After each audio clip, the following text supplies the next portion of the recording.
পুৰণি অসমীয়া কবিতাবোৰৰ ভিতৰত মোৰ আটাইতকৈ প্ৰিয় হৈছে হেমচন্দ্ৰ গোস্বামীৰ বৰদৈচিলা কবিতাটো।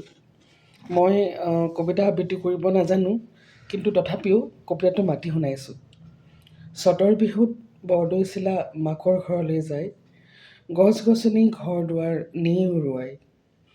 শিলডল ভাঙি মেলিছে ঢাপলি, লগত নিছে লগৰীয়া যত বা মাৰলি।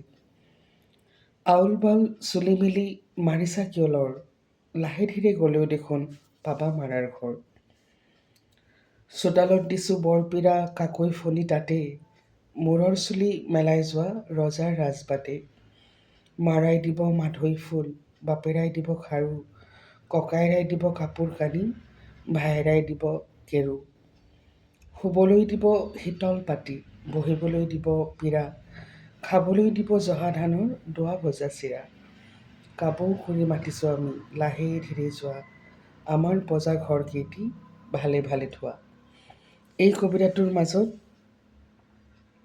বৰদৈচিলাৰ এই বতাহজাকৰ মাজত মই সেইগৰাকী নাৰীক দেখোঁ, যিয়ে সকলো পাহৰি, সকলো ব্যস্ততা পাহৰি ঘৰলৈ যাবলৈ, নিজৰ শৈশৱ কৈশোৰ পাৰ হোৱা ঘৰখনলৈ উভতি যাবলৈ উদ্বাউল হৈ উঠিছে। আৰু আমাৰ প্ৰতিগৰাকী নাৰীৰ মাজতেই চাগে এই সত্তাটো থাকে। যদিও আমাৰ ব্যস্ততা বহুত, যদিও আমি নহ'লে সংসাৰখন নচলে, আমি এনেকৈ ভাবোঁ, তথাপিও কোনো কোনো মুহূৰ্তত এনেকুৱা লাগে যেন দৌৰি গৈ পেলাই মাৰ ঘৰখন ওলামগৈ।